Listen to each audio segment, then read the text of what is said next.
Hola a todo el grupo. Vamos a revisar el tema que ya fuimos discutiendo en el aula y del cual les debía esta videograbación. Ya tienen ustedes en pantalla la presentación del tema. Es el relacionado con infección de vías urinarias. Apago mi cámara para dedicarme por completo a la presentación y vamos iniciando todo este tema con primero el manejo de los conceptos que ya todos ustedes los han visto y del cual hicimos comentarios respecto a que con diferentes definiciones dadas por diferentes autores se puede establecer una sola en donde se integren justamente los aspectos del proceso inflamatorio por la presencia de un patógeno con una respuesta clínica característica, en este caso relacionada con el agente patógeno, y desde luego las posibles consecuencias que puede traer todo esto respecto del proceso infeccioso de la vía urinaria.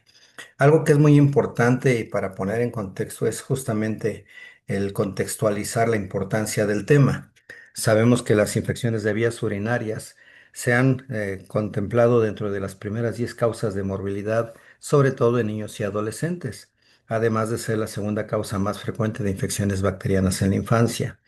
Desde luego que pueden abarcar la vía urinaria baja, la vía urinaria alta, es decir, cualquier segmento de las vías urinarias puede ser comprometido y pues traen consecuencias graves. De ahí lo importante de poder prevenir, diagnosticar y tratar estas infecciones, de manera que podamos no solo contribuir a la salud o al bienestar de la persona que está afectada, sino también en el ámbito de su familia y en el ámbito de la sociedad. En esta presentación, desde luego que estamos haciendo una mezcla, como les decía yo, por mi expertise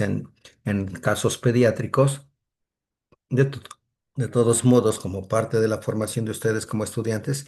estamos conceptualizando para la población en general, sustentado o a partir de la edad pediátrica. Entonces, como ya decíamos, las definiciones pueden conjuntarse y dar lugar a una definición única, como les comenté en el aula, en donde finalmente hablamos de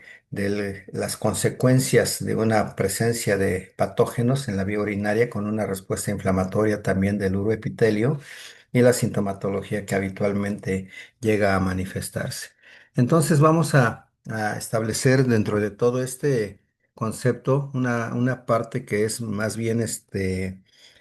conceptual, que se maneja en las referencias bibliográficas para poder ir entendiendo cada uno de los términos que se van expresando en las diferentes publicaciones. Podemos hablar de infecciones de vías urinarias o del tracto urinario que son recurrentes y en este sentido hay varios parámetros de definición. Cuando hablamos de vías urinarias bajas, es decir, la cistitis, se requieren cuando menos 3 infecciones de vías urinarias bajas para considerarla recurrente. Lo mismo cuando hay un episodio de infecciones del tracto urinario alto y otro del tracto urinario bajo, también se considera recurrente. O bien del tracto urinario alto con solo dos ocasiones que se presentan al año infecciones de la vía urinaria alta, se considera recurrente. Otro concepto que se ve descrito frecuentemente en la literatura es el de las infecciones de vías urinarias recurrentes por recaída. Y el otro es el de infecciones de vías urinarias recurrentes por reinfección, en el cual la única diferencia, como puede ver en estas definiciones, es la presencia de los microorganismos. En el caso de la recaída, el mismo microorganismo presente en la segunda infección es el que estuvo en la primera infección. Y cuando se habla de reinfección, hablamos de un agente etiológico diferente. Y las infecciones de vías urinarias atípicas también ya lo hemos comentado. Generalmente se refiere a aquellas que se salen del comportamiento habitual de las infecciones de vías urinarias, como son la urosepsis, la evolución no esperada de las vías urinarias, otros microorganismos diferentes a Escherichia coli, que es más del 85% de las causas, así como los compromisos de las complicaciones en la función renal que se salen del patrón típico del comportamiento de estas infecciones de vías urinarias. Otro concepto que se ha venido manejando frecuentemente es el de bacteriuria asintomática, en la cual si bien podemos encontrar agentes patógenos en el tracto urinario, estos se encuentran ahí sin manifestarse clínicamente y sin dar ningún signo o síntoma de una respuesta de inflamación en las vías urinarias. Eh, un concepto que siempre se ha manejado también es el de infecciones de vías urinarias no complicadas y el de vías urinarias complicadas, que son parte de lo que ya les comenté respecto al documento que les envié del informe ejecutivo de las guías ITSA, en donde habla justamente de esta clasificación de infecciones de vías urinarias complicadas y no complicadas que veremos más adelante y cuyas definiciones están en este par de diapositivas. Y prácticamente el concepto de urosepsis, estamos hablando de las manifestaciones sistémicas que cumplen con los criterios de sepsis con foco urinario. A eso se refiere el concepto de urosepsis y esto también ya lo comentamos. ¿Por qué es importante la epidemiología? Porque podemos ver el comportamiento en forma periódica de lo que son las infecciones de vías urinarias. Ya les decía que en los registros de las Dirección General de Epidemiología de la Secretaría de Salud en México se llevan registros periódicos de este padecimiento, el cual desafortunadamente al no ser una enfermedad de notificación obligatoria, pues prácticamente va cayendo en que no tenemos seguramente las cifras reales. Hay un subregistro importante, sobre todo del ámbito privado, en el cual no se reportan muchos casos, pero con lo que se reporta se pueden ver las tendencias. Y en este cuadro lo que estamos mostrando son los comportamientos por edad en menores de 19 años, desde los menores de un año de edad hasta los de 15 a 19, en el cual la suma total para los años en que estuvimos en pandemia, 2021, 22 y 23, parte del 23, podemos ver que es un comportamiento más o menos similar en mesetas, alrededor de 20,000, pueden ser más o menos de 20,000 por año de menores de 19 años. Y cuando vemos el comportamiento por años, vemos aquí, por ejemplo, en los boletines de la Dirección General de Epidemiología e Infección de Vías Urinarias, los acumulados para la semana epidemiológica que reporta, en este caso la 42, en el cual ya llevábamos acumulado 2,930,340 años para esta semana. Y eso comparado con lo que se llevaba acumulado en el 2023 habla de un discreto incremento de 857,000, 2,857,000 a 2,930,000. Hay una diferencia, aunque no muy notoria epidemiológicamente, pero sí es una diferencia en el 2024. Y esto cuando lo colocamos en el comparativo de los otros grupos de enfermedades infecciosas de interés epidemiológico, vemos que las infecciones respiratorias agudas ocupan el primer lugar, como se ve aquí, con más de 13 millones. Las intestinales, el segundo lugar, con más de 3,700,000. Y el tercero, las vías urinarias, con más de 2,930,000 casos para las mismas semanas de reporte. Cuando comparamos con el 2023, ven ustedes viendo por estados, en la semana al cierre del 2023 justamente, les decía que en esta página pueden ustedes visualizar la diferencia respecto a la frecuencia por género, en donde vemos que para los hombres el acumulado para esta semana es de 25,852, en tanto que para mujeres es de 102,164. Hay una diferencia, 4 a una proporción, 4 a 1 de mujeres con hombres. Y esta parte, pues sí, hay que considerarla conforme se reportan epidemiológicamente. Ya visto la semana 39 que recién acabamos de cursar, estamos cursando la 41 si no mal recuerdo. Hablamos de que al cierre de la semana 39 ya de este año, estamos viendo justamente cómo las enfermedades infecciosas intestinales y las respiratorias siguen siendo parte importante, tal vez las más frecuentes, pero veamos que en tercer lugar están las infecciones de vías urinarias. A la fecha de la semana 39 de 2025 llevamos más de 2,713,000 casos reportados, en tanto que en el acumulado del 2024 llevábamos 2,712,000. Prácticamente se mantiene la tendencia y les decía que a pesar del subregistro, las tendencias muestran justamente el comportamiento de estas enfermedades infecciosas. ¿Qué pasa con respecto de la epidemiología de las infecciones de vías urinarias por grupos de edad? Estamos viendo que, por ejemplo, en la población pediátrica se dice que es más frecuente en niños de 2 a 24 meses de edad, en las que representa el 5% de las infecciones para este grupo de edad. Y esta incidencia se ve incrementada en los menores de 2 meses, de los cuales prácticamente estamos hablando hasta el 7,5 como un rango máximo que sí rebasa un poquito el 5%. Ya hablando del recién nacido, sabemos que este es más susceptible y más vulnerable al desarrollo de enfermedad sistémica, lo que es sepsis o urosepsis, y esto agrava la condición clínica de estos recién nacidos. También hay referencias que hablan de que las vías urinarias en niños de 6 a 12 meses de edad, ya por género se dice que es más frecuente en este grupo de edad en hombres que en mujeres. Y en ese, en general en las mujeres ya a partir de los 2 años de edad comienza a incrementar su frecuencia. Eh, Parte importante de lo que menciona la literatura también es el papel que juega la circuncisión en la atención de estos niños. Sin embargo, también se refiere que no ha sido significativo el resultado comparándolo con niños circuncidados y no circuncidados. Ya durante la primera década de la vida, hablando en general de la década de los 0 a los 10 años, hablamos de que la frecuencia es mayor para las mujeres en una proporción de 3 a 1 con respecto a los hombres, pero ya en la adolescencia, es decir, la segunda década de la vida, este comparativo que se hace habla de un incremento en una proporción de 4 a 1 en relación de las mujeres contra los hombres, por lo que esta va acrecentando la importancia de conocer esta enfermedad para ustedes que como médicos generales van a ver todos los grupos de edad en su consulta particular en la atención primaria. Entonces hablamos de que las infecciones son más frecuentes en mujeres, con mucha frecuencia son asintomáticas y alrededor del 60% tienen infecciones de vías urinarias sintomáticas durante su vida y como punto importante el 10% de las mujeres se dice que tienen una infección de vías urinarias cada año, esto también ya lo habíamos comentado. 2 al 5% tienen infecciones recurrentes y se ha atribuido probablemente una predisposición genética, en tanto que en los varones, pues comparativamente con las mujeres es poco frecuente o infrecuente y cuando se llegan a presentar se asocian con anomalías estructurales o funcionales en forma relativamente frecuente. Rara vez, afortunadamente, las infecciones causan nefropatía terminal sin otra afección de base, pero es un tema que hay que tener mucho cuidado, sobre todo cuando se tienen que monitorizar los pacientes al paso del tiempo después de la resolución terapéutica de las infecciones.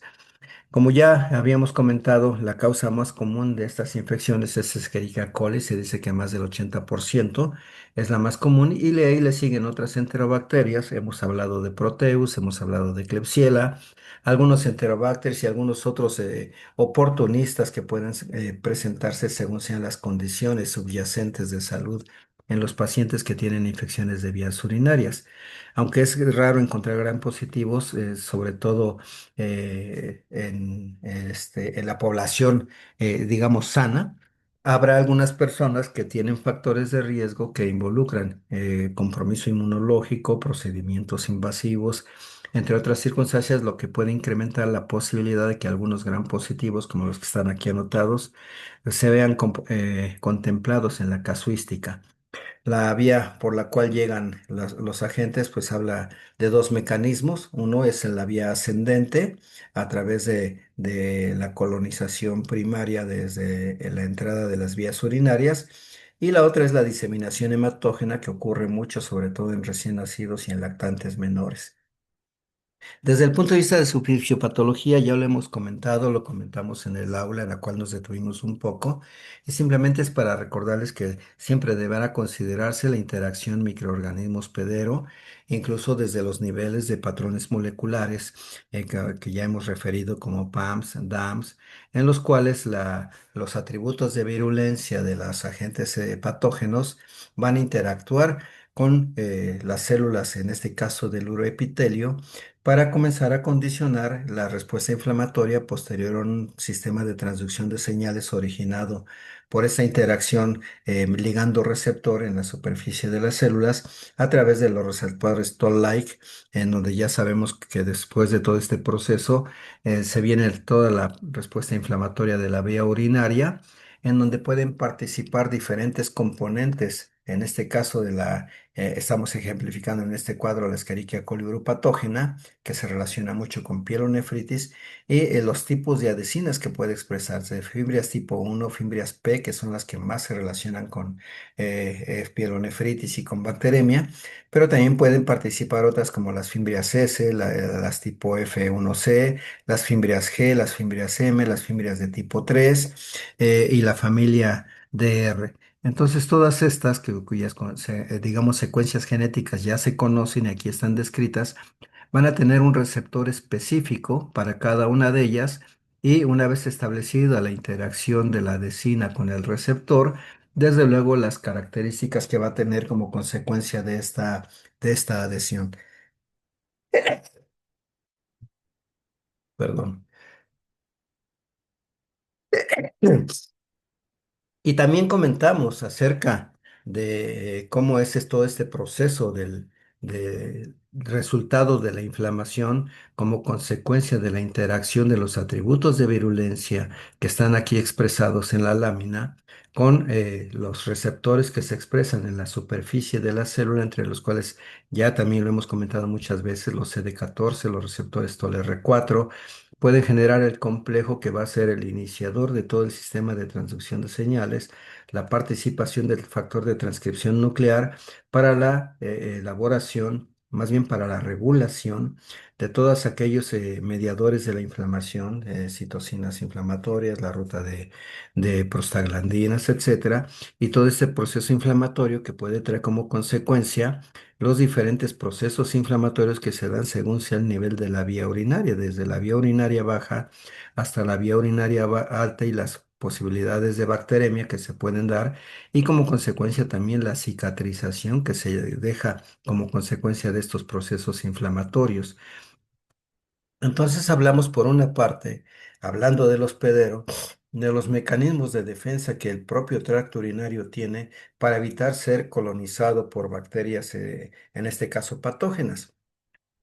Así hemos hablado del pH, de la osmolaridad, de la concentración de componentes químicos como la urea y los ácidos orgánicos, los cuales condicionan un microambiente desfavorable para el desarrollo bacteriano. Y parte importante también lo que es la presencia de la uromodulina, que es lo que se ha descrito como la proteína de Tam-Horsfall, que en concentraciones mayores a 100 microgramos por mililitro saturan los sitios de unión amanosa, bloquean la adhesión bacteriana al urotelio, sobre todo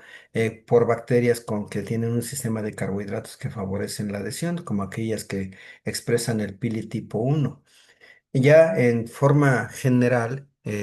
hablamos de que las defensas antibacterianas en el tracto urinario por parte del hospedero involucran, uno, la presencia de la orina, en las cuales sus condiciones químicas forman parte de ese ambiente desfavorable. Pero no solo eso, sino que también el propio chorro de la orina, el flujo de la orina por la intensidad del chorro durante la micción, también ejerce un efecto mecánico de arrastre de la posibilidad de colonias bacterianas que pudieran encontrarse y forma otra parte de los mecanismos de defensa, así como las características de la mucosa, la integridad de la mucosa del tracto urinario, incluso correspondientes a lo que es la inmunidad innata. La respuesta inflamatoria también es parte de ese proceso de defensa que involucra no solo neutrófilos polimorfonucleares, sino ya en su totalidad lo que son las proteínas de Tam-Horsfall, las cascadas de citocinas, los oligosacáridos de bajo peso molecular, la presencia muy importante de la inmunoglobulina A secretora que forma parte de la inmunología de las mucosas, la lactoferrina, algunos péptidos y en forma general, el sistema inmunológico total, ¿verdad? Que incluye la inmunidad celular, la inmunidad humoral y otras que se van dando según los rangos de edad, como las secreciones prostáticas en la población adulta. Ya cualquiera de las modificaciones o alteraciones que sufran estos sistemas que acabamos de mencionar, lo que van a traer como consecuencia es la creación de un medio favorable para el crecimiento bacteriano, de ahí de cuidar la integridad anatomofuncional de la vía urinaria. Otros factores que involucran la posibilidad de generar un ambiente favorable son la dificultad que a veces existe para vaciar la vejiga, es decir, se está impidiendo el vaciamiento de la vejiga por algunas circunstancias, las alteraciones en la respuesta inmunológica local, la falta de exfoliación de las células ureteriales, así como también el sexo femenino, que ya vimos que es más susceptible de infectarse que el del sexo masculino. Y hay un punto que también se menciona en muchos microorganismos y los textos de inmunología también así lo expresan, que son los mecanismos de evasión bacteriana, en los cuales la bacteria pues, generalmente se adhiere, se adapta, evade la respuesta inmunológica y puede ejercer sus mecanismos de invasión y la liberación de sus mediadores, en este caso llamados atributos de virulencia, para condicionar el proceso inflamatorio. ¿Cuáles son los mecanismos más comunes de infección? Entonces, ya considerando también lo comentado, puede haber un ascenso de bacterias, se dice que es un ascenso retrógrado. El prepucio también puede ser un reservorio de bacterias uropatógenas, sobre todo el prepucio redundante, cuando no se sacude bien la orina, no se queda acumulada la orina en el prepucio, puede condicionar desde un patrón inflamatorio local hasta el ascenso de bacterias. Primero la colonización y luego el ascenso de las bacterias hacia la vía urinaria. Esto asociado a presiones altas en la vejiga, a un vaciamiento vesical incompleto o infrecuente, la falta de relajación del piso pélvico durante la micción, a las personas que son crónicamente estreñidas o constipadas, anomalías congénitas de las vías urinarias que ya lo comentamos también en el aula, defectos congénitos como mielomeningocele o bien uropatías obstructivas con enfermedad por reflujo vésico-ureteral y la mayor susceptibilidad del urotelio, sobre todo asociado a los atributos de virulencia de los microorganismos. ¿Cuáles factores de riesgo se han mencionado en relación a las infecciones de vías urinarias? Estamos hablando de un historial previo de infecciones de vías urinarias, la historia de febrícula también consecutiva o fiebre consecutiva sin foco aparente. Hablamos del diagnóstico de anomalías renales durante el monitoreo prenatal que hace el ginecólogo, antecedentes familiares de reflujo vesicureteral, dificultades para la micción, chorro débil, globo vesical, masas abdominales, lesiones de la médula espinal, hipertensión arterial o desarrollo anormal pontoestetural, así como algunas enfermedades crónicas como la diabetes mellitus, personas expuestas a traumatismos o relaciones sexuales, digamos, vamos a entrecomillar, excesivas o no protegidas que tienen algún factor de riesgo. Ya una vez que vimos todo esto, también hablamos ya en el aula de algunos de los porqués en las mujeres es más frecuente y si vemos el cuadro que involucra mujeres y varones en prácticamente todos los grupos de edad, todos los factores que están mencionados en este cuadro, que ustedes lo pueden leer con calma en casa, verán que son mucho más los factores de riesgo para la mujer que para el varón y es por eso que la proporción 4:1 se sigue manteniendo. ¿Cuáles son los signos y síntomas que nos permiten sospechar un cuadro infeccioso de vías urinarias? Sabemos que sobre todo en la edad pediátrica y entre más pequeño más difícil, porque los síntomas son vagos, son muy inespecíficos y pueden simular cualquier enfermedad. Ya en los mayores de 2 años, vean ustedes que ya comunican, que ya identifican. Es frecuente poder deducir que hay disuria, dolor suprapúbico, dolor abdominal o bien dolor lumbar. Sabemos bien que la infección de vías urinarias es la causa de fiebre en prácticamente 4 a 7% de los niños que acuden a consulta. Y los síntomas clásicos que se han logrado describir justamente es la disuria, la polaquiuria, el tenesmo vesical, la urgencia para la micción y el dolor suprapúbico, que pueden acompañarse o no de fiebre, sobre todo de niños con control de esfínteres. En recién nacidos y en lactantes, la irritabilidad, el rechazo al alimento, los vómitos o el retraso ponderal forman parte de lo que decíamos al principio de síntomas vagos o inespecíficos o signos vagos o inespecíficos en estos niños pequeños. Entonces ya sabemos que a menor de edad, síntomas más inespecíficos o menos específicos. En neonatos y lactantes no continentes, el signo principal aquí es la fiebre y es a partir de la cual tendríamos que meterlos al protocolo de estudio de la fiebre sin foco para ir descartando incluso también la infección de las vías urinarias. Ya hablamos de la clasificación que traen las guías de práctica clínica del 2021 de CENETEC, mismas que seguramente ya estarán en revisión o en posibilidades de ser revisadas dado el tiempo que pasó a partir de estas guías de práctica clínica, pero sigue siendo válida la clasificación en donde podemos hablar de una infección del tracto urinario baja o alta, una bacteriuria asintomática o una infección sintomática, una infección de vías urinarias no complicada contra una complicada, una primoinfección o bien infecciones recurrentes o bien una infección de vías urinarias simple versus una infección de vías urinarias grave, que son la forma en que podemos identificarlas. Y también hablamos de este cuadro en el cual hablamos de la nueva clasificación que trae la guía de práctica clínica de la ITSA 2025, en donde prácticamente está establecida para orientar el tratamiento, sobre todo de infecciones complicadas del tracto urinario, y menciona el cambio que se hizo de la clasificación anterior en estas mismas guías que hablaba de infecciones no complicadas, de pielonefritis y de infecciones complicadas,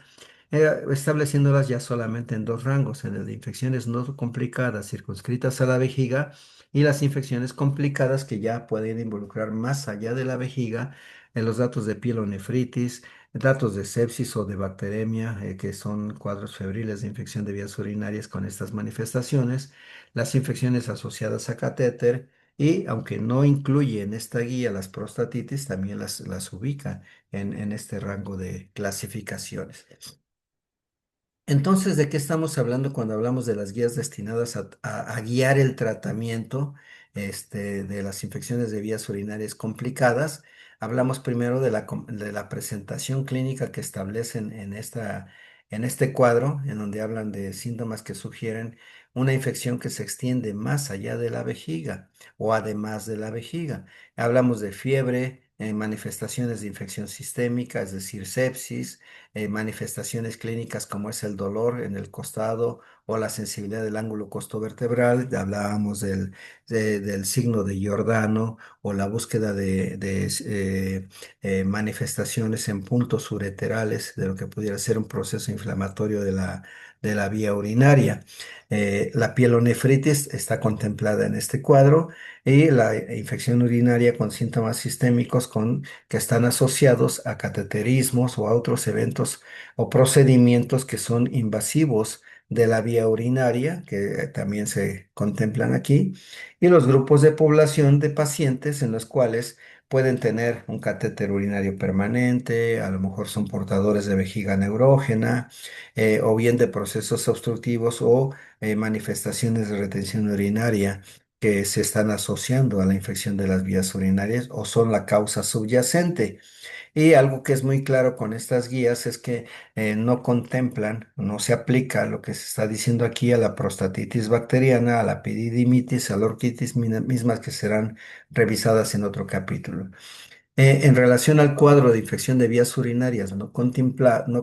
complicadas, hablamos de lo mismo, de identificar la presentación clínica, en donde habla justamente de la localidad de la sintomatología, es decir, signos y síntomas que se circunscriben estrictamente a la vejiga, en donde las manifestaciones generalmente son de disuria, urgencia para la micción, frecuencia más elevada de veces que quieren orinar y el dolor suprapúbico. Ya veíamos limitada la vejiga, algunas de ellas sin fiebre, a menos que la causa no sea una infección de vías urinarias, o bien sin presentar otros signos y síntomas también de enfermedad sistémica, a menos que también haya otra causa que no sea la infección de vías urinarias. No, generalmente no identifican el dolor en las fosas renales, el signo de Giordano, entre otros, y pues hablamos de la misma población que se ha mencionado para el anterior cuadro. Ya algunas referencias, les comentaba yo también, que se han referido a la infección de vías urinarias bajas como cistitis o como cistouretritis por la confinación que tiene limitada a la vejiga y a la uretra, misma que se da más frecuentemente en mujeres, sobre todo a partir de los 2 años. Hablamos de síntomas locales de inflamación como la disuria, la polaquiuria y la urgencia miccional, orina poco clara o turbia y molestias abdominales bajas, en tanto que la pielonefritis aguda da más manifestaciones sistémicas, está comprometiendo el parénquima renal, ya no es la localización de la vejiga y es una de las formas más graves, sobre todo en niños. Ya los esquemas que aquí se muestran son referentes a la infección de la vía urinaria baja o infección de la vía urinaria alta con la colonización bacteriana correspondiente. Y parte importante de todo esto es el cómo vamos a nosotros establecer la ruta diagnóstica. Estamos hablando primero de la sospecha clínica, dada por un historial clínico meticuloso, una exploración física completa y adecuada, a la que sumamos nosotros generalmente, y esto es algo que se puede dar mucho desde el primer nivel de atención, el examen general de orina con su tira reactiva respectiva y desde luego el cultivo de la orina en las formas más ortodoxas posibles y más asépticas posibles. Ya los estudios de imágenes serán complementarios y acordes a la evaluación individualizada de cada niño. No se pueden dar en forma generalizada todos estudios.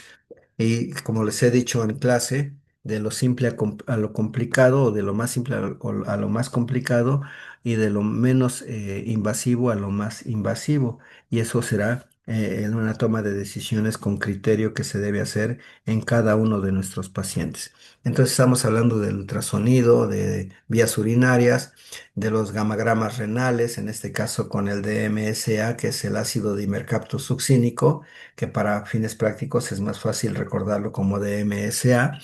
el cisturetrograma miccional y algunos otros estudios que aquí no están contemplados, pero que también incluyen imágenes relacionadas con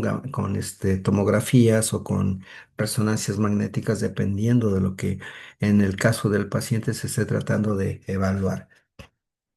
Las técnicas o los procedimientos para colectar la orina también son diferentes y tienen diferentes patrones de sensibilidad y especificidad. Hablamos de la bolsa colectora, por ejemplo, que misma que tiene una alta de contaminación, ya platicamos de cuál es la manera correcta de colectar de orina con una bolsa colectora, en donde sabemos que 20 minutos es digamos, el número mágico para que se considere no contaminada. Cuando se pone la bolsa, el niño o la niña orinan antes de los 20 minutos y que inmediatamente se lleve esa orina al laboratorio. De esa manera podrá ser más valioso ese estudio y más fácil de considerar. Y desde luego el número de géneros bacterianos o patógenos que se documenten hablará de la posibilidad de una verdadera identificación del agente patógeno o de una contaminación de la orina. Otro es el cateterismo o sondeo vesicuretral o bien el sondaje vesical, que es el que más utilizamos nosotros, como sondeo vesical, que sobre todo en niños con uresepsis o en niños que no son continentes es el de preferencia para quienes nos dedicamos a la pediatría y con patrones altos de sensibilidad y especificidad. La punción suprapúbica, que esto debe ser hecho por manos expertas, no es un método tradicional o cotidiano y se hace solamente para determinado tipo de pacientes y es el más sensible, dado que ahí no debe haber realmente ningún tipo de colonia bacteriana. Hoy bien, lo más común en el ámbito de la atención primaria en el consultorio son las muestras de chorro medio que habitualmente pues prescribimos en una receta, en una solicitud hacia un laboratorio privado y los pacientes acuden voluntariamente. Ahí les dan las características de cómo debe ser depositada la orina en el recipiente que habitualmente recomiendan y en qué momento debe ser enviado. O incluso a veces el muestreo mismo se hace en el laboratorio de tipo privado que se maneja en muchos consultorios con esta práctica. Entonces, estos son los mecanismos por los cuales se puede colectar y ya hablamos de la importancia de cada uno de ellos. El valor que se le da a las tiras reactivas también requiere de mucho criterio porque tenemos que saber interpretar muy bien la presencia de nitritos y de esterasa leucocitaria, que ya dijimos que tienen un valor también muy importante en cuanto a patrones de sensibilidad y especificidad, simultáneamente con el análisis microscópico de orina, que también tienen patrones de sensibilidad y especificidad relacionados con la presencia de piuria o de bacteriuria. Entonces, estamos hablando de que en conjunto podemos conocer la presencia de nitritos, de esterasa leucocitoria, de piuria y de bacteriuria, independientemente de el comportamiento bioquímico de la orina que también se reporta en los exámenes generales de orina. Y todo, como les decía, pues preferentemente evaluado conjuntamente con un urocultivo.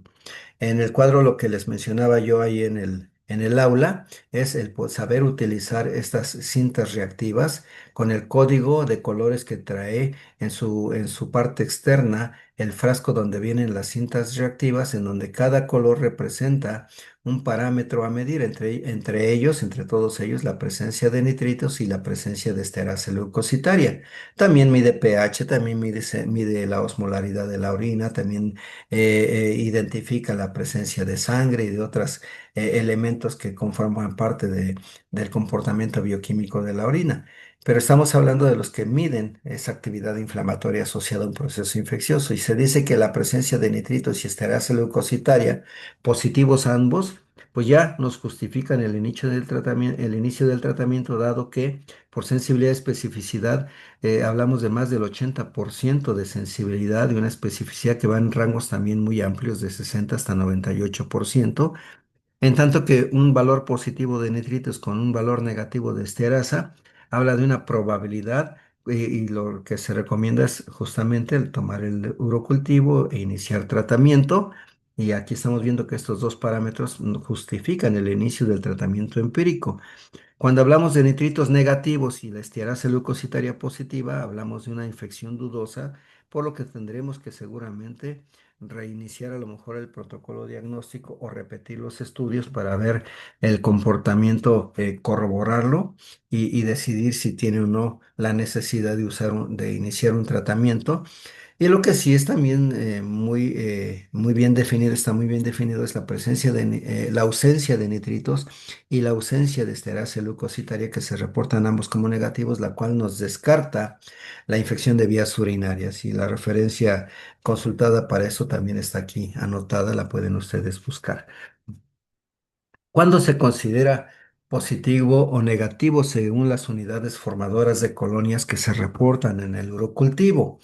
Hablamos de bacteriuria significativa cuando en promedio la presencia de 50.000 unidades formadoras de colonias de un solo patógeno es la que nos están seguramente reportando a veces en los urocultivos. Sin embargo, hay referencias que ya les comenté yo en el aula y aquí se las pongo nuevamente. Cuando hay un solo microorganismo y tenemos cualquiera de estos criterios de acuerdo al tipo de toma de muestra, podemos dar como certeza de que ese es el agente productor de la infección. Por cateterización transuretral de la vejiga, hablamos de más de 10.000 unidades formadoras de colonias, es decir, es 1 por 10 a la 4. Con la punción suprapúbica, aunque hay referencias que hablan de más de 10.000 unidades formadoras de colonia, la realidad es que cualquier cantidad debe ser considerada como positiva,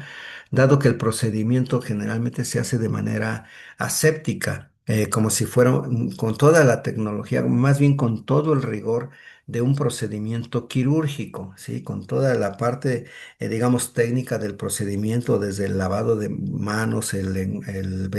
vestido que se hace por parte de quien va a tomar el urocultivo, va a hacer la punción suprapúbica con bata, gorro, cubrebocas, guantes, previo lavado de manos. Y el lavado quirúrgico del sitio en donde se va a hacer la punción suprapúbica con un cuerpo, con un campo eh, quirúrgico para poder hacer lo más aséptico posible. Por eso es importante que cualquier cantidad debe ser considerada. El cateterismo vesicoureteral, vean ustedes, 1 por 10 a la 5 unidades formadoras de colonias. La bolsa colectora de orina hecha en las mejores condiciones, 1 por 10 a la 5 unidades formadoras de colonias. Y la micción espontánea, lo que es el chorro medio, también 1 por 10 a la 5. Y recuerden, estamos hablando de un único microorganismo, con esos recuentos. Entonces ya comentamos, si ambos valores son negativos, no se da tratamiento antibiótico, hablando de esterasa leucocitaria y de nitritos.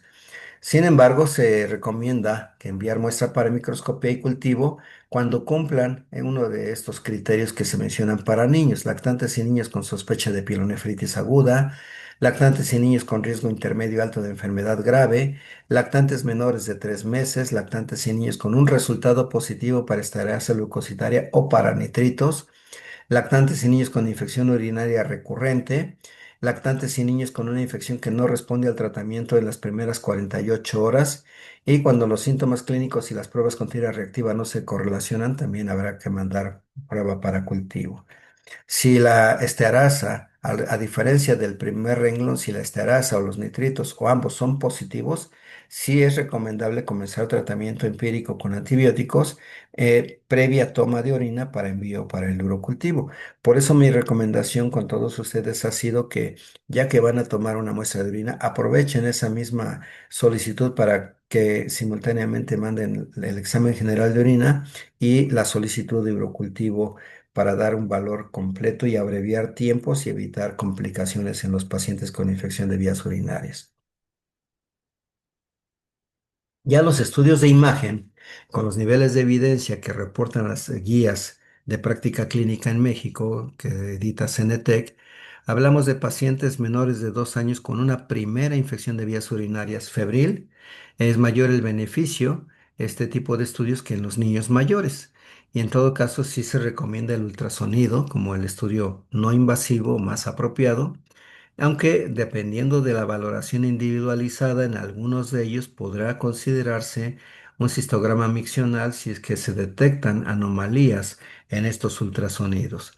En tanto que en los pacientes de 2 a 6 años también con una primera infección de vías urinarias febril que tienen buena respuesta al tratamiento, también se recomienda un ultrasonido en escalas de grises que puede detectar hasta la cuarta parte de casos de pielonefritis agudas o bien el 40% de cicatrices crónicas del parénquima renal. Por eso es importante. Y si esto se corrobora con el ultrasonido o se sospecha o queda la duda, pues el gamagrama renal con tecnesio 99 añadido al DMSA o bien el tecnesio 99 con glucoheptanato pueden tener una sensibilidad muy alta para este tipo de problemas, hasta mayor del 90% con especificidades también alrededor del 95%. Los pacientes ya mayores de 6 años que tienen una infección de vías urinarias acompañada de fiebre, pero que tienen buena respuesta al tratamiento, usualmente ya no se recomienda la realización de estudios de imagen. En el caso contrario, en las infecciones de vías urinarias atípicas, como las que se ven en estas imágenes radiológicas, o bien infecciones recurrentes, sí se recomienda el cistograma y el ultrasonido para detectar, además de darles tratamiento adecuado, quién requiere profilaxis y quién requiere tratamiento antirreflujo vésico-ureteral, ya que todos estos estudios pueden ayudarnos a detectar anormalidades subyacentes como el ultrasonido o bien quien requiere profilaxis y el tratamiento antirreflujo como resultado del cistograma miccional, o bien quien tiene cicatrices renales, quien justifica un manejo quirúrgico o endoscópico según los resultados del gamagrama renal. Estos estudios con el DMSA, que son los gamagramas renales, durante la infección urinaria, pueden identificar muy bien las pielonefritis o bien el daño al parénquima renal y también implican la correlación con la presencia de reflujo y el riesgo de nuevas infecciones graves, así como las futuras cicatrizaciones renales. Entonces, aquí ya para determinar la posibilidad o no de reflujo vésico-ureteral, la exploración también con el DMSA, se recomienda que se haga dentro de los primeros 2 meses del episodio de infección urinaria que se ha tratado ya en algún momento. ¿Cuándo se recomienda o en quiénes se recomienda el ultrasonido renal en niños menores de 3 meses? Pues generalmente aquellos con bacteremia concurrente, aquellos que tengan un urocultivo con microorganismos o bacterias, digamos, poco típicas de la infección de vías urinarias. Hablamos de estafilococos, hablamos de bacilos gram negativos no fermentadores, aquellos que no responden adecuadamente dentro de las primeras 48 horas de antibiótico terapias, aún siendo microorganismos sensibles, a pacientes que tienen insuficiencia renal o trastornos electrolíticos significativos, aquellos en los que se detecten masas abdominales o que tengan flujos urinarios deficientes. Ya las imágenes que se pueden llegar a dar son muy diversas. Por varias razones, porque tienen patologías subyacentes o por la severidad de la infección que está condicionando diferentes alteraciones en la estructura, ya sea de la vejiga o de los riñones, y esto puede darnos lugar a la necesidad de estudios más complicados, más sofisticados y la identificación de patología más grave en estos pacientes. El cistograma miccional, ya se ha dicho que es el estudio de preferencia para detectar reflujo vesicurateral y se han, digamos, establecido en varias referencias, y esto está referido en las guías de práctica clínica, que hasta 30 o 40% de los niños que tienen infección de vías urinarias tendrán reflujo vesicoureteral. También se utiliza el cistouretrograma miccional para detectar este reflujo en niños con pielonefritis recurrentes, y se ha sugerido que el cisturetrograma miccional se realice en varones con hidroureteronefrosis bilateral o con engrosamiento de la pared de la vejiga en el ultrasonido para excluir patología uretral asociada. Esta cisturetografía se ha dicho que es el estándar de oro para diagnosticar reflujo vesicoureteral. Así es como se puede establecer. Sin embargo, tiene una desventaja, y es el hecho de que, como le hemos dicho, es un método invasivo. También expone a radiación a los pacientes y es más costoso. ¿Cuáles son sus indicaciones? Niños menores de 6 meses con infección de vía urinaria atípica o recurrente, niños de 6 a 3 años con infección de vías urinarias atípica o recurrente, malformaciones renales por ultrasonograma renal identificadas, o bien la historia de reflujo vesicoureteral, o aquellos niños que tienen de 2 a 24 meses después de la segunda infección de vías urinarias febril o después de la primera infección de vías urinarias febril con malformaciones renales o reflujo vesicoureteral grave. En tanto que el estudio con el medio de radiomarcador del DMSA, que generalmente en el gamagrama se indica para el diagnóstico de cicatrices renales, además de poder identificar las pilonefritis agudas, pero no se indica después de la primera infección de vías urinarias febril de rutina. Las guías NICE, así se llaman las guías NICE,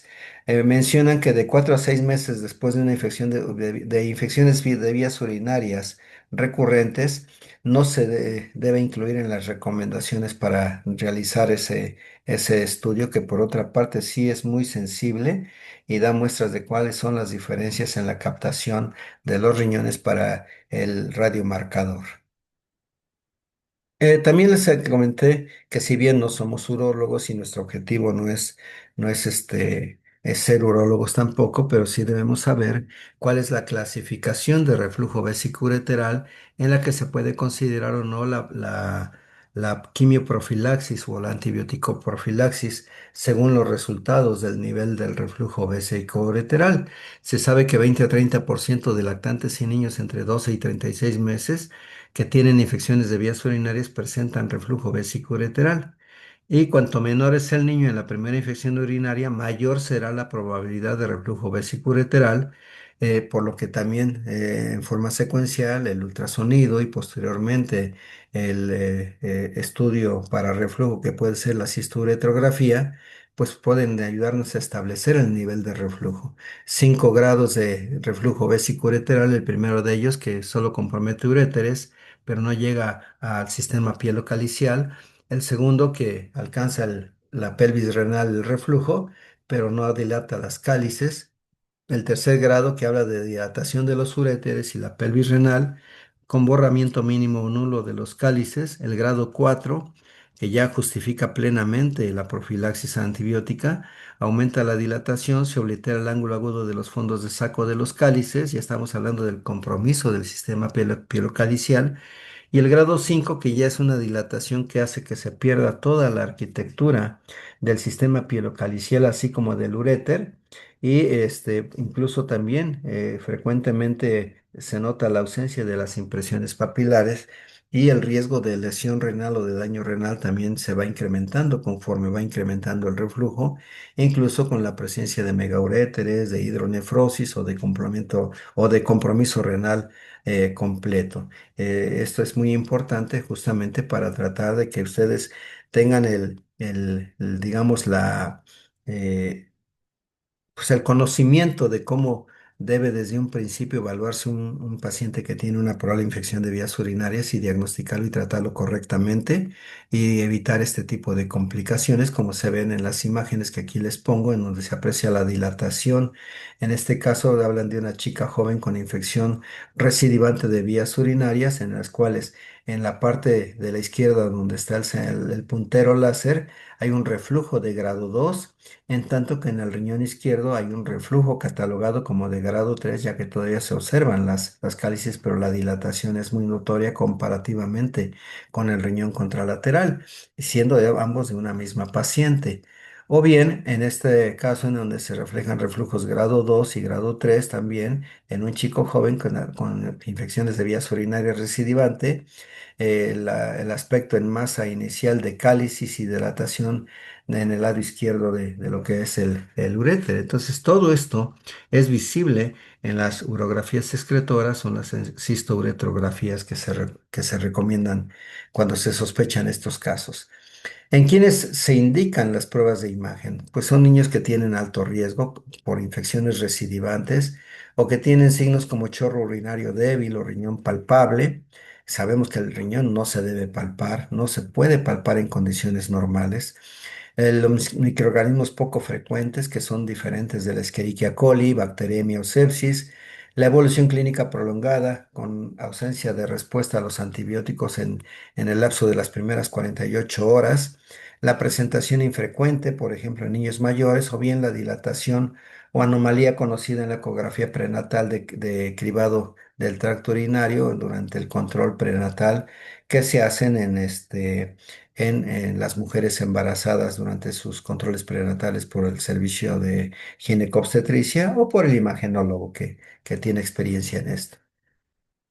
Ya hablando de la ruta crítica, les comentaba yo en el aula que si bien cuando nosotros tenemos fiebre, signos y síntomas que sugieren una infección de vías urinarias como fiebre, vómito, anorexia, falta de crecimiento o de tensión de crecimiento, dolor lumbar, disuria, polaquia, dolor abdominal, lo que se va a indicar es hacer un urianálisis. Y en lo que recomienda este diagrama de flujo, el primer punto es el examen microscópico, más bien es el examen general de orina con el estudio del sedimento en el microscopio, en lo que se podrá evaluar la presencia o no de leucocituria, los nitritos, la esterasa leucocituria, la bacteriuria, y dependiendo del resultado normal o anormal, la posibilidad de un urocultivo. Entonces, como quiera que sea, como yo les recomendaba, siempre que van a solicitar un urianálisis, manden solicitud para examen general de orina con cinta reactiva añadida y el urocultivo simultáneamente. Y el urocultivo no tiene más que de dos vías, o sale negativo o sale positivo.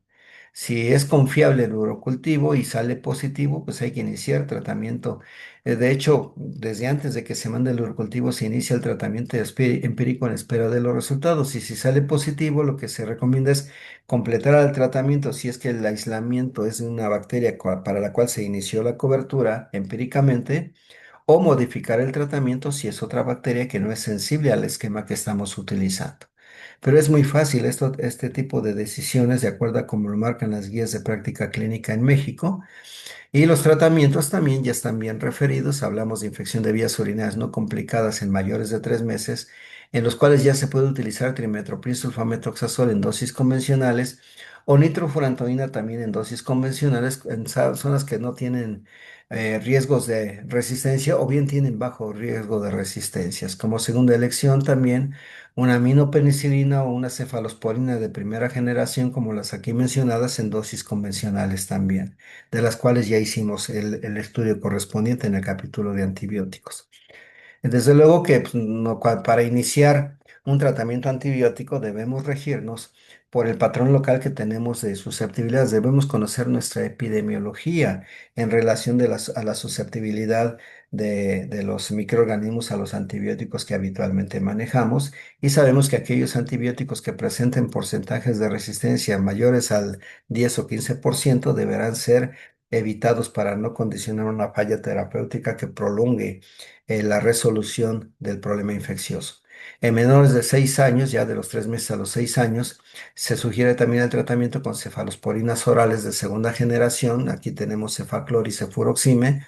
o bien con fosfomicina cálcica o amoxicilina con ácido clavulánico en esquemas no mayores a 5 días. De hecho, la mayoría de ellos recomiendan ya tratamientos de 3 días, pero con lo general, con no pasar de 5 días, tenemos un esquema completo ya establecido y corroborado por estudios con niveles de evidencia. En mayores de 6 años ya se puede utilizar la fosfomicina trometanol, que sabemos que viene en dosis única para la población pediátrica de 2 gramos en un sobre, que se diluye en medio vaso de agua y se toma, se da a tomar al paciente y con eso tiene ya el tratamiento completo.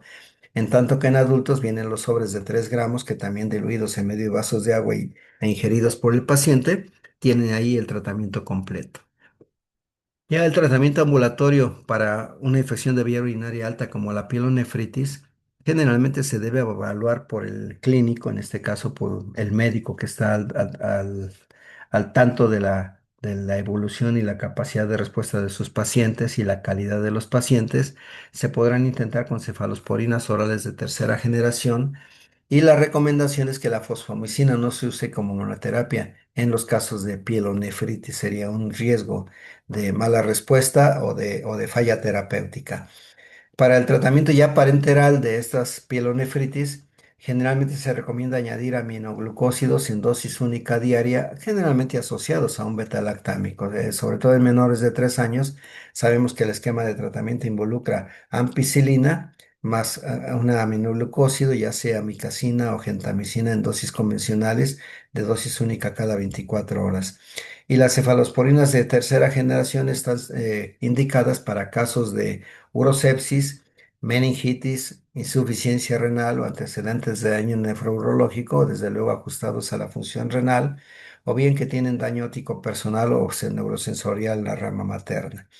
En casos de infección o de colonización previa por bacterias que se conoce que son productoras de betalactamasas de espectro extendido, se sugiere añadir los aminoglucósidos o bien en casos graves directamente el uso de carbapenémicos. Desde luego que esto implica una búsqueda adecuada de este tipo de patógenos con esos patrones de comportamiento. Y mencionábamos de la resistencia en la comunidad y decíamos que si la resistencia es menor al 10 o 15%, en los niños menores de 3 meses, vean ustedes, el tratamiento es ampicilina con aminoglucósido,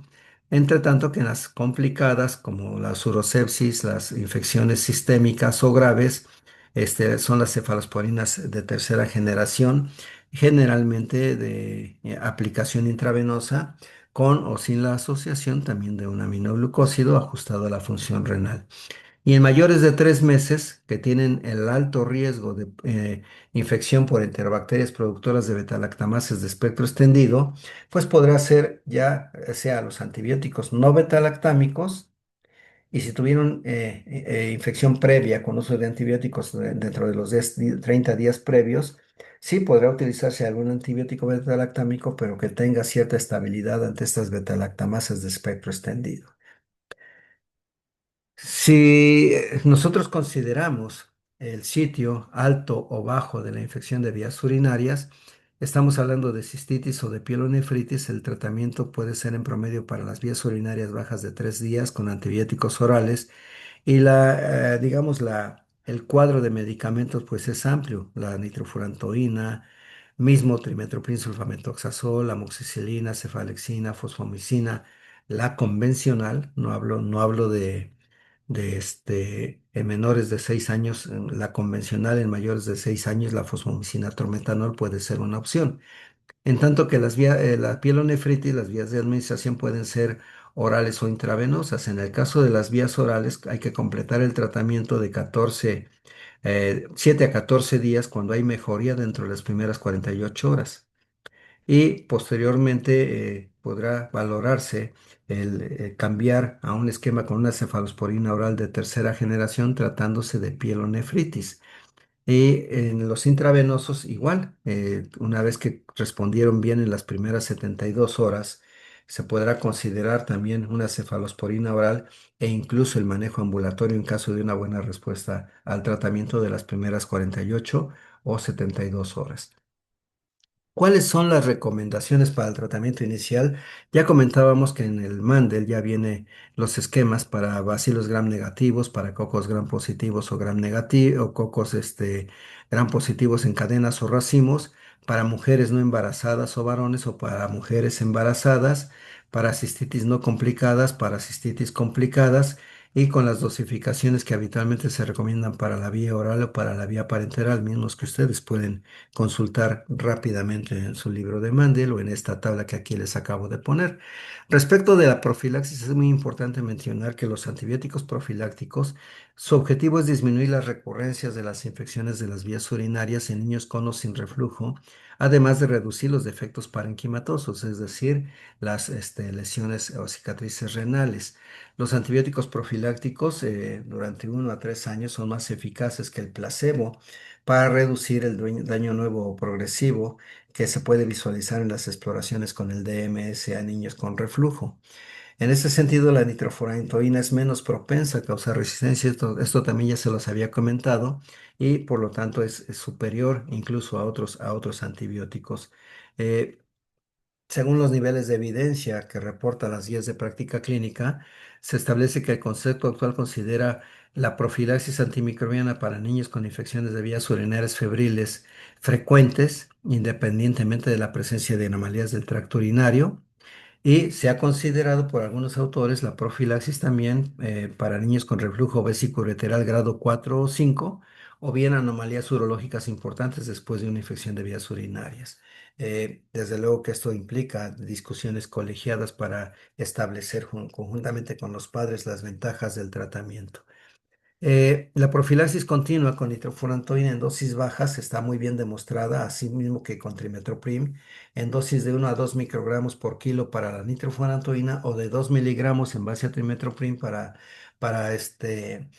toda la población una vez al día durante las noches, y esto ha mostrado eficacia en la prevención de infecciones en niños con reflujo vesicoureteral severo o las recurrencias frecuentes. Como no se utilizan estos dos antibióticos en los menores de 6 semanas, lo que se puede recomendar es una cefalosporina de primera generación, como la cefalexina, con 10 miligramos por kilo oral hasta que el bebé cumpla 6 semanas de edad y pueda cambiarse a nitrofurantoína o trimethoprim sulfametoxazol. ¿Cuáles son los antibióticos para cistitis en niños de 3 años a 16 años? Aquí están mostrados los cuatro que más se utilizan. Revisen por favor bien este cuadro, uno por uno, trimethoprim sulfametoxazol para los diferentes rangos de edad, desde los 3 meses hasta los 15 años. La nitrofurantoína igual, la amoxicilina y la cefalexina. Y aquí vienen las dosis ponderales y el número de días que aquí destaco. Si dan cuenta, en promedio son 3 días de tratamiento para todos estos antibióticos y para todos estos grupos de edad con las dosificaciones ponderales que aquí se mencionan. Es importante que revisen con calma, detenidamente, este cuadro. Ya de segunda línea, vean ustedes, para menores de 6 años, la fosfomicina cálcica es una opción, es la fosfomicina convencional, también se coloca la dosis y la duración en días, o la fosfomicina trometanol, que ya les mencioné hace unos momentos, para los varones de 6 a 12 años o los mayores de 10 años de 12 años en los cuales se maneja ya la dosis de adulto, en dosis única, diluida en medio vaso de agua, nada más un solo día se aplica y ese es el tratamiento. Y para los pacientes con pielonefritis de la edad pediátrica, vean ustedes cefotaxima o ceftriaxona, dosis convencionales también de tratamiento antibiótico. Y niños con pielonefritis para la vía oral, una cefalosporina oral de tercera generación como septicime o ceftibuten, o bien en los menores de 3 meses, como si fuera el tratamiento de sepsis, ampicilina más gentamicina, también en las dosis convencionales para estos grupos de edad. Todas las infecciones de vías urinarias deben ser tratadas cuando son sintomáticas y eso podrá favorecer el alivio de los síntomas. La mayoría de las infecciones asintomáticas generalmente no se investigan ni se tratan ya que no han mostrado más beneficios, excepto durante el embarazo, que es una situación que hay que cuidar muy bien y considerar de acuerdo a las la guía que se da respecto a las categorías del embarazo. Se podrá utilizar o no el antibiótico más inocuo, en este caso para el binomio durante el embarazo.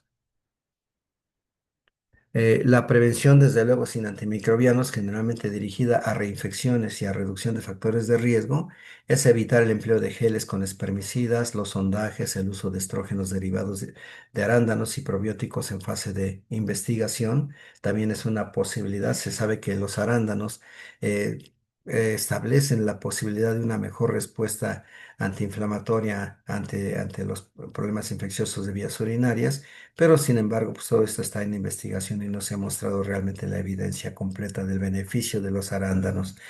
El tratamiento de niños menores de 3 meses generalmente es un betalactámico y un aminoglucósido, como lo vimos, y el tratamiento de los mayores es para los gravemente enfermos, es un betalactámico o dimetropinsulfametoxazol o bien la nitrofurantoína. La pielonefritis aguda no complicada en mujeres no embarazadas tienen como posibilidad de manejo una fluoroquinolona previa toma de los urocultivos, en tanto que las cistitis no complicadas en mujeres también se dan en ciclos cortos con nitrofurantoína, trimethoprim, fosfomicina o fluoroquinolonas.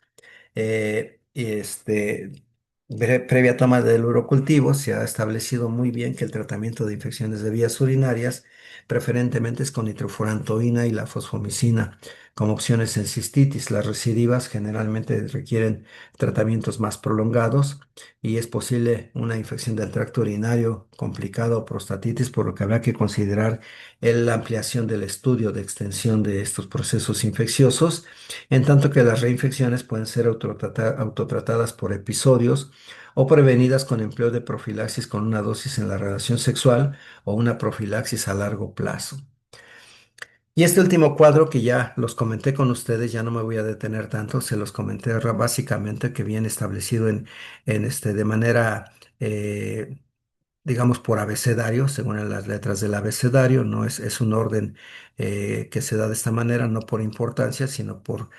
su colocación en el abecedario del inicio del antibiótico. Hablamos de cefepime con M-tazobactam, hablamos de ceftazidime con avibactam, hablamos de ceftolazona tazobactam, imipenem cilastatin relebactam, meropenem vaborbactam y piperacilina tazobactam, como aquellas nuevas opciones acompañadas de inhibidores de beta-lactamasas cuando los pacientes no responden a los antibióticos primarios también, que son la base de estos inhibidores de beta-lactamasas. Y esas son las propuestas que está estableciendo actualmente en las guías CITSA del 2025 para las infecciones de vías urinarias complicadas y con factores de resistencia agregados. Con esto terminamos esta parte. Ya la discutimos, continuaremos más adelante con los siguientes temas de infectología. Hasta luego.